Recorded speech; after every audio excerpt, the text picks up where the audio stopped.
You know, if you start to live in a very high life, you know, spending enormous amounts of money and in a very, what do you call it?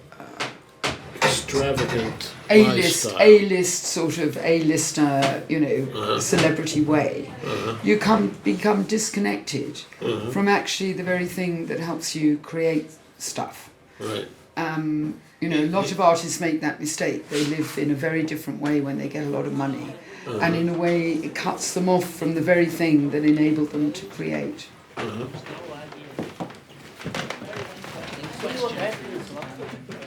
I have a really bizarre question for you, but I won't ask it now. I'll ask it afterwards. I want to hear it. How many times does William Tell appear? No. It's actually a medical question.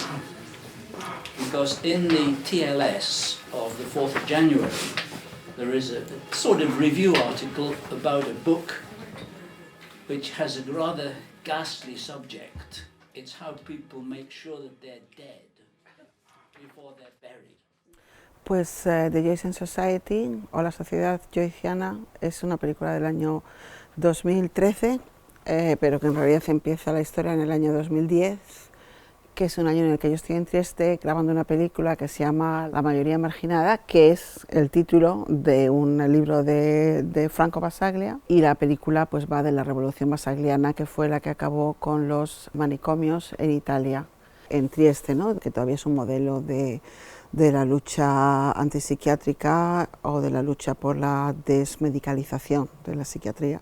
Total, que estaba allí grabando y entonces pues cuando fuimos a cenar pues literalmente me di de bruces contra una estatua de Joyce. Me hablaron que, bueno, que allí hay un centro Svevo Joyce, que Joyce vivió en Trieste, que llegó allí con 22 años y que empezó allí a escribir el Ulises. Pues me compré el libro y me lo leí y me enteré que había allí una escuela de verano.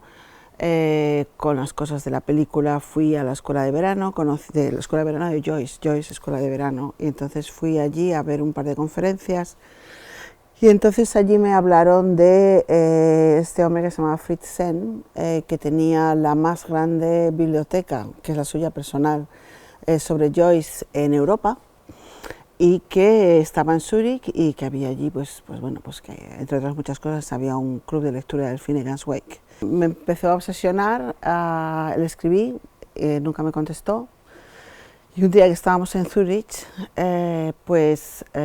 fui allí con mis 2 hijos, que eran pequeños entonces, y me recibió Fritz Senn en zapatillas y lo primero que me preguntó es que si yo era una joyciana. Y dije, bueno, yo leo a Joyce. Y dice, pues nada, tal, bienvenida. Entonces estuvimos hablando y después me dijo que había el club del Finnegan's Wake, que era aquella tarde, que si quería volver a pasarme. Y entonces pues me fui, yo sola a la lectura, y entonces pues me encontré más o menos con esto que aparece en la película. Y a partir de ahí pues pasan muchas cosas y empiezo. Yo entonces estaba dando clase en Ginebra, y todos los jueves me hacía 6 horas de tren para ir a Zúrich, al club de lectura, y como en la 4ª vez que estoy allí les pregunté si podía grabar el audio, y ya luego me armé de valor, les dije que si podía grabar en vídeo, y para mi sorpresa pues todos estuvieron muy de acuerdo, y entonces pues grabé 3 sesiones, pero finalmente es sobre todo el sonido es de una sola sesión y un capítulo específicamente, que es el de Ana Livia Plurabel, que es el que estaban leyendo. O sea, realmente el tipo de documental, poner cámara y ya está. Nunca es tan simple como eso, pero esa era un poco la idea. Normalmente la sesión de lectura de Finnegan's Wake es de 1 hora y media, entonces pues hay algunos cortes, pero pocos. O sea, realmente es casi 1:1.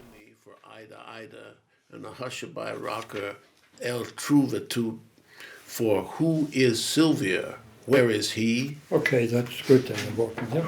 That's all right. No, they're all again small items then again, easier. Good.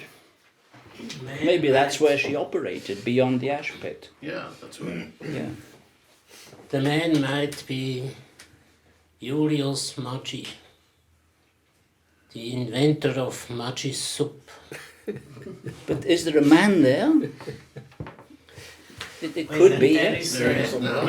Living there. Yeah, okay. Frozen meat, we understand. Frozen meat woman. Frigid. It's a frigid woman, Frigid woman. Yep. straight out of the refrigerator. And also Phelim the fairy. Henry the sculptor. As in a sort of sexual orientation, right? Phelim the fairy. Maybe, yeah. Yeah. Frozen meat at that time was typically from Argentine. You know Argentina? Yeah, I know where Place Argentina that, is. taking popes from now. Yes, exactly. Papal flesh. Paper flash. Be careful what you say, Walter. Seguramente casi todo el mundo se sentiría a gusto allí. Primero en el sentido que todo el mundo es bienvenido. Pues yo llegué allí con las manos en los bolsillos, me dieron un libro, me dieron el Finnegan's Wake para que tuviera un libro para leer.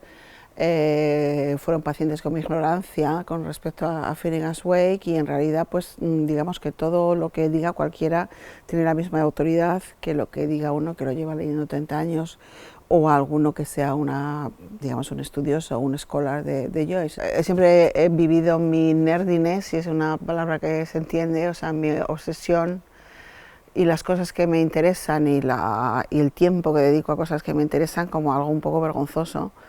Entonces, estar con gente que llevaba 30 años leyendo el mismo libro, pues me hizo sentir muy en casa. Y las discusiones que tienen, pues también son discusiones que a mí yo me cortaría porque sé que no le interesan a nadie. Entonces, pues me he pasado toda mi vida reprimiendo eso y un sitio en el que realmente, como decían ellos, en un sitio donde puedes hablar de Joyce todo lo que te da la gana y nadie te va a decir cállate ya con el Joyce, que ya estoy harta, está todo el mundo al contrario, está encantado. Pues el libro va de todo.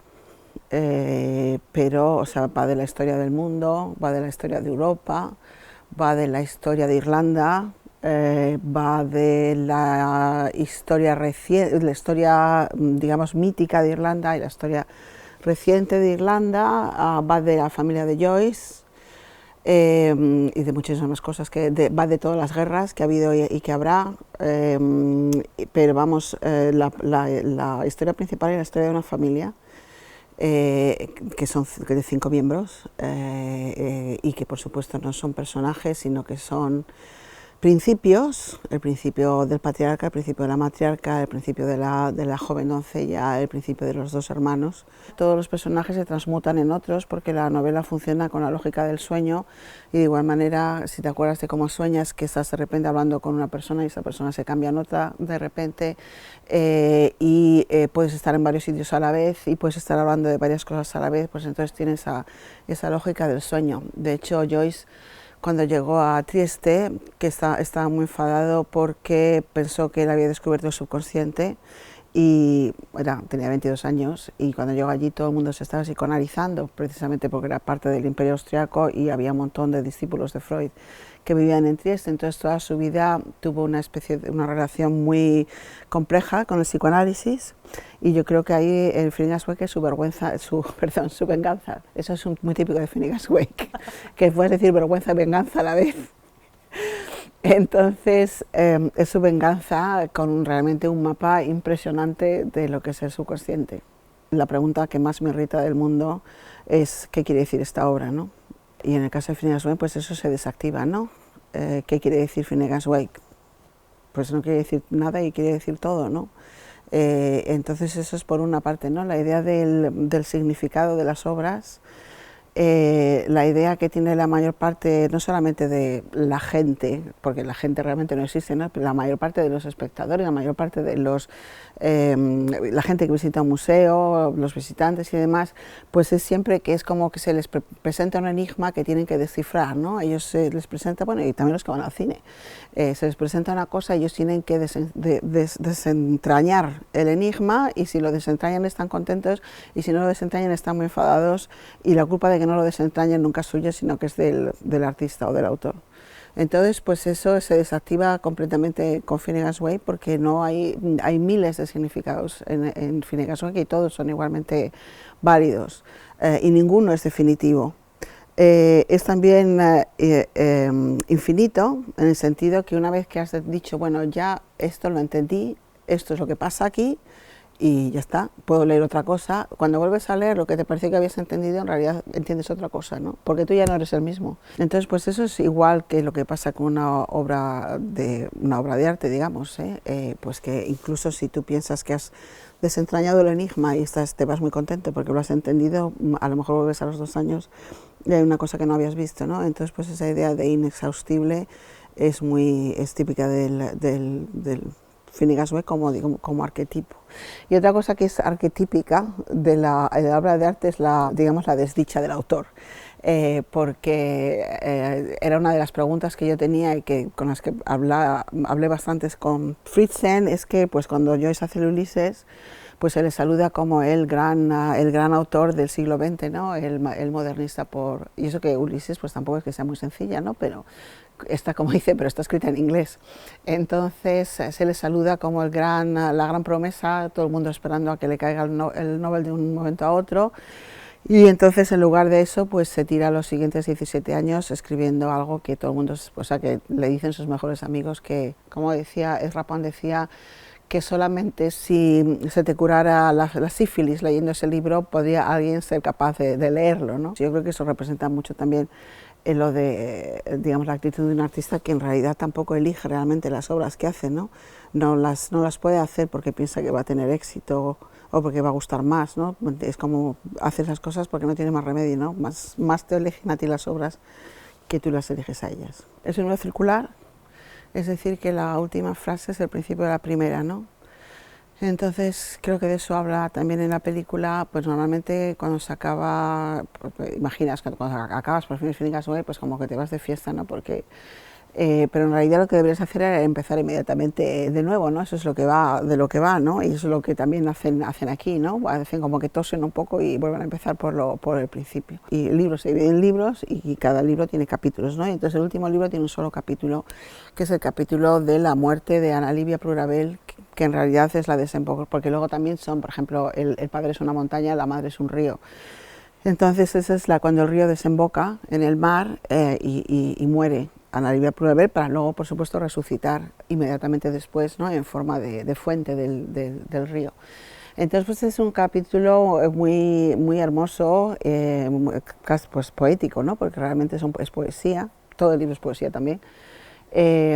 Y Joyce, por ejemplo, que yo también en los últimos años pues he tenido que defenderle, por así decirlo, ¿no? Porque es hombre heterosexual, y bueno, tampoco mucho heterosexual, pero monogámico, y etcétera, etcétera, como que es símbolo del canon modernista, ¿no? Pero bueno, Joyce era irlandés, que como decía él, no solo lo decía él, lo decía un montón de gente, que eran los negros de Europa, en el sentido que pues es un pueblo colonizado hasta hace 2 días, como quien dice, literalmente hasta hace 2 días, o sea, colonizado, era un pueblo hambriento, por su, digamos, torturado por su colonizador, un pueblo exiliado, todas esas cosas, ¿no? Y un pueblo al que se le quitó su lenguaje, ¿no? Al que el gaélico, pues, prácticamente desapareció al imponer el inglés como lengua, y Joyce es muy consciente de que está escribiendo en una lengua que se le ha impuesto, ¿no? Lo que hace todavía mucho más interesante la manera de escribir. Pero Joyce escribe el famoso monólogo con el que cierra el Ulises, el monólogo de Molly Bloom, en el que se reconocen tantas mujeres, o sea, porque yo creo que Joyce era, aparte de que hay un cambio de sexo cuando Leopold Bloom se transforma en mujer, imagina lo que es dar a luz en uno de los episodios del Ulises, pues yo creo que en realidad la relación que tenía Joyce con su mujer, Nora, que se llamaba Nora Barnacle, y el padre de Joyce hacía siempre chistes, porque Barnacle quiere decir percebe, que hacía chistes como se te pegará como un percebe, y realmente era como una especie de prótesis de Joyce, y la observaba con pasión, ¿no? Bueno, hay un montón de anécdotas, no me perderé allí, ¿no? Pero incluso hasta el punto de provocar infidelidades o crear situaciones equívocas por el placer de observar cómo Nora respondía o cómo hacía tal o cual. Entonces, pues a mí me parece que es un prodigio de monólogo, el de Molly Bloom, con respecto a lo que puede ser una supuesta, todo esto con muchísimas comillas, ¿no? Pero sensibilidad femenina, Y en el caso el último capítulo de Phineas Wake es también una voz femenina la que está hablando, pero es una voz femenina, por así decirlo, que se extiende, ahora se diría, o sea, que es no humana, o más que humana. Es una voz femenina más que humana, y en realidad es una despedida, ¿no? Es una despedida hacia la muerte, y es realmente muy, pues lo que te puedes imaginar que puedes decir tú cuando estás muriendo, ¿no? Entonces, en ese sentido, pues es muy emocionante. La película de La mayoría marginada, que es la que antecede inmediatamente a esta, pues acaba con una especie de testimonio en una reunión que había allí en el ex hospital psiquiátrico de Trieste. Él considera su locura como una forma de resistencia y que no quiere adaptarse al mundo, que no quiere ser un trabajador modélico, que no quiere ser un exitoso, que él considera que su locura es una forma de resistencia, la única que le queda frente al capitalismo. Y siempre sale, más o menos cada 3 años, sale alguien que quiere probar que yo estaba loco, ¿no? Y entonces pues ahí toda esa cosa y no sé qué, y al final, bueno, yo he hablado con uno de ellos, que además es uno que trabajaba aquí en San Bois, que decía pues que tardó como 4 horas en darse cuenta de lo fútil que era su búsqueda, ¿no? Porque no hay nada más racional que el Finnegan's Wake, por ejemplo, está construido con realmente súper concentrado. Otra cosa es que digas, hace falta estar un poco loco para pasarse 17 años escribiendo eso, ¿no? Cuando puede ser Carmen Mola, por ejemplo. Entonces, pues en ese sentido, pues yo creo que eso se puede aplicar a cualquier, digamos, a los artistas en general, ¿no? Luego ya ahí nos pasamos a la siguiente época, que fue la obsesión con Lacan y la idea del objeto separado, que es el pecho de la madre, y a partir de ahí todo lo que haces pues es buscar el pecho de la madre, ¿no? Y todo lo que sea literatura, sea dirigir un banco, al final pues es el objeto perdido lo que estás buscando, ¿no? Y yo creo que el Finnegan's Wake, pues por así decirlo, es una especie de parodia, es demasiado poco, ¿no? Pero hay un modelo que es el libro revelado, que es el que sigue. Y el libro revelado, porque en realidad el libro revelado se caracteriza porque no tiene autor. El autor, sea Mohammed o sea San Juan, está escribiendo a través, o sea, es a través de él en el que se está canalizando ese texto, que en realidad es dictado por otra persona. El texto que se escribe a sí mismo era algo que le gustaba mucho a Joyce. Y incluso está la anécdota de la que se habla en la película, que intentó convencer a otro escritor para que acabara el libro, porque a él le venía muy mal, porque su hija estaba enferma y tenía todo tipo de problemas y no podía dedicarle el tiempo que necesitaba el libro. Tiene también que ver con la polisemia de los libros sagrados y la interpretación, que nunca se acaba de interpretar un libro sagrado. Se discuten las traducciones, se discuten lo que puede querer decir, cuando hay una nueva traducción cambia el sentido completamente. En cada línea de Finnegan's Wake hay una referencia al acto sexual, y entonces en ese sentido pues ahí es donde se separa del libro sagrado, aunque hay múltiples referencias al acto sexual en la vida, por ejemplo. Pero bueno, en el Finnegan's Wake es realmente exagerado, ¿no? A lo mejor te crees que estás leyendo como alguien escribe una carta y al final es una masturbación, ¿no? Porque son las dos cosas a la vez, ¿no? Está escribiendo una carta y a la vez también se está masturbando. Evidentemente, Finnegan's Wake es un libro divertidísimo y muchas veces, vamos, yo hago a menudo lecturas, o sea que, digamos, nos juntamos a leerlo y siempre empezamos, pues como se hace aquí, ¿no? Empezamos por leerlo de una tirada y luego ya vamos como más despacio analizando, pero la tirada que leemos siempre acaba en carcajadas enormes, ¿no? Porque el sonido siempre suena pues súper cómico, casi como de slapstick, y te ríes, aunque no sabes muy bien de lo que está hablando, y luego cuando lo analizas pues ves como que desentrañas un poco el chiste, ¿no? De dónde viene, por qué tal, y esa idea, por ejemplo, uno de mis libros favoritos, que es Los chistes o el ingenio y su relación con el subconsciente, pues también es un libro estupendo para entender cómo funcionan las obras, ¿no? Analiza diferentes chistes que estaban muy populares en Viena, en la comunidad judía de Viena de su época, que son por otra parte chistes buenísimos, que te los puedes contar hoy y te puedes reír un montón. Y entonces indica cómo funciona y en qué momento te das cuenta de una verdad, ¿no? Es una verdad en la que no te habías atrevido a reconocer y de repente se te presenta así con como negro sobre blanco, y te tienes que reír más que nada por vergüenza tuya, ¿no? Como diciendo, hombre, pues claro, como no me he dado cuenta que estaba delante de mí en cualquier momento y todo el tiempo y no me he dado cuenta. Entonces hay una relación entre el humor y la verdad. Los libros exhaustos, que es una instalación que mayormente reproduce, digamos, el espacio que está en la película, con algunos añadidos, como por ejemplo la pizarra. En la pizarra están lo que se llama las siglas de Joyce. Joyce es el autor que tiene más literatura secundaria después de Shakespeare. Hay dos muy alucinantes. Uno se llama Roland McHugh, Anotaciones al Finnegan's Wake. Es muy bonito, pero en lugar del texto solo están las anotaciones, ¿no? En algunas ediciones, y también como en el Evangelio, pues tú solamente puedes localizar algo en el Finnegan's Wake diciendo página 229, línea 5. Entonces van como numeradas a tal, para que puedas encontrar los fragmentos. Y en Anotaciones sobre Finnegan's Wake, pues entonces tú lo que ves es esto, aquí está anotado en la página. Lo que ves son estas cosas, pero en lugar de tener estas extrañas flechas en las que te va diciendo, pues esto se refiere a esta línea, se refiere a la otra, pues entonces está colocado en el lugar donde está el texto al que se refiere. Entonces es un texto hecho solo de anotaciones. Y luego otro libro que es maravilloso es el Census del Finnegan's Wake de Adeline Glasheen, que es un listado de todas las personas que aparecen en Finnegan's Wake, tanto ficticias como mitológicas como históricas. Entonces cuando yo fui allí al grupo de lectura, pues me aluciné muchísimo con los textos, con los libros, ¿no? Porque la mayor parte de los libros pues están destrozados y vas sacando las páginas una a una, tienen todas, pues eso, son como estos, ¿no? Y solamente había una señora que tenía un libro que estaba sin escribir, todo perfecto. Y entonces yo le dije, entonces tú no haces anotaciones, y dice, no, yo ya tuve un libro que lo anoté hasta que se murió, y le dije, ahora me compro uno nuevo, y a este ya no lo anoto porque es una tontería lo de anotar. De todas maneras, cuando vuelves a leer ya no entiende lo que anotaste, o sea que tal. Y entonces a mí se me ocurrió la idea de ofrecerles comprarles sus libros. Yo os compro libros nuevos y además os compro estos porque yo, bueno, pues soy artista, estoy loca y entonces quiero comprar los libros. Pero no me los quisieron vender naturalmente, y entonces lo que les pedí es si me dejaban fotografiarlos para hacer una reproducción. Y estos son, digamos, falsificaciones, porque no son facsímiles, son falsificaciones de los libros de la gente que estaba leyendo allí.